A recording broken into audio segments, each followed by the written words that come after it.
Hello, everyone. Today we're going to be looking at vocabulary, especially those words that you don't know. You sometimes open up an article and there's so many words you don't know. You feel like you are drowning in all the words. So, how do we deal with unknown vocabulary? What do we do with all those words? How can we learn words?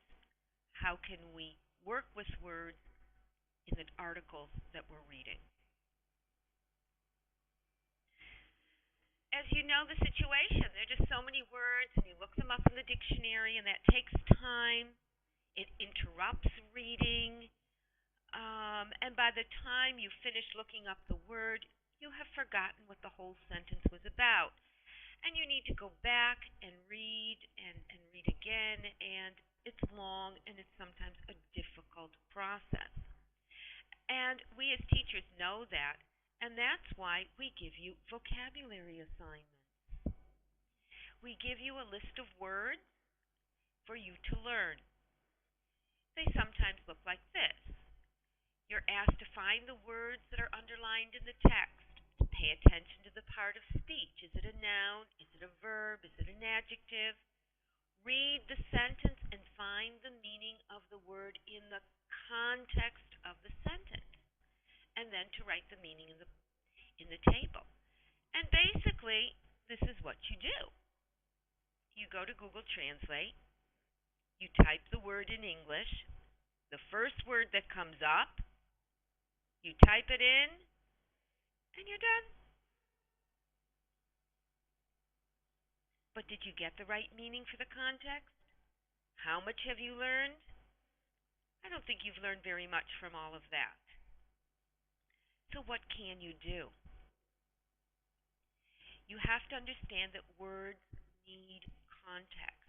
Words only have meaning in context. So let's take a look at an example. What does the following word mean? Right. Right. Does it mean this? You mean? Does it mean this? Gewoon. Does it mean this? Goed. We have no way of knowing. We've got three possible options. The only way we can possibly know the meaning is when we have context.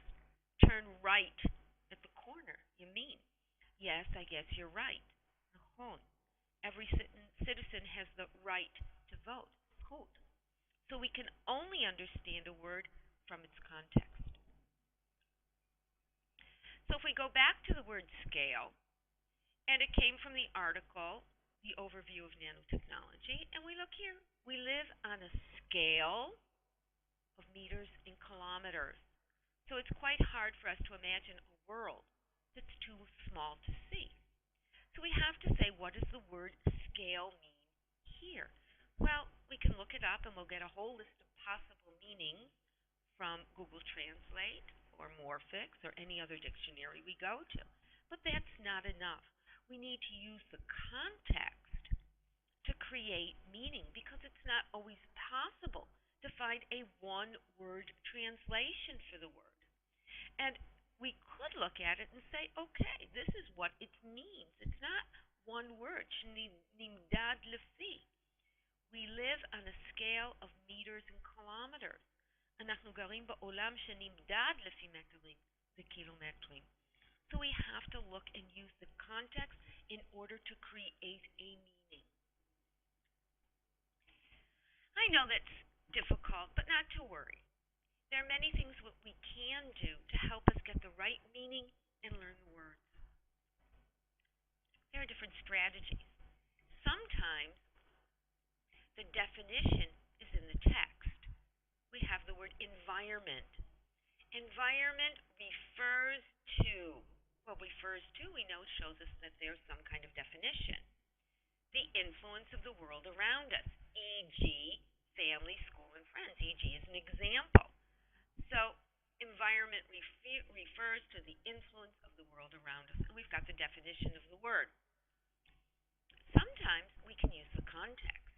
The Industrial Revolution marked a major turning point in the Earth's ecology and humans' relationship with environment. And It's an action. It's a verb. Hmm. The Industrial Revolution marked was the Industrial Revolution was a major turning point. Hmm. Does it work? Yeah, it does. It's logical. So the word marked in this context means what? We can look at part of the word. It started in the mid 1700s in Great Britain when machinery began to replace manual labor. What idea is missing? Machinery. Machine. I can test my guess. When machines began to replace manual labor. Well, that's logical. Or I can use the whole sentence context. Human population growth is strongly tied together with increased use of artificial resources rather than natural. Rather than. Okay, it's showing me an opposite. Well, if this is natural, then this must be something that's not natural, something that's made by man. Let's see if it's logical. Increased use of not natural resources rather than. Another way we can do it is sometimes there's a cognate or a word in your language that's similar, what we call loisite. During the 20th century, the world population would take on growing proportions, reaching 6 billion people just before the start of the 21st century. So we look proportions. Hmm, something to do with size, proportions, proportia. Yep, proportions. So we basically have a word in Hebrew and a word in English that are similar in meaning. And it works, it's logical. And sometimes we can get the general meaning without knowing the exact translation of the word.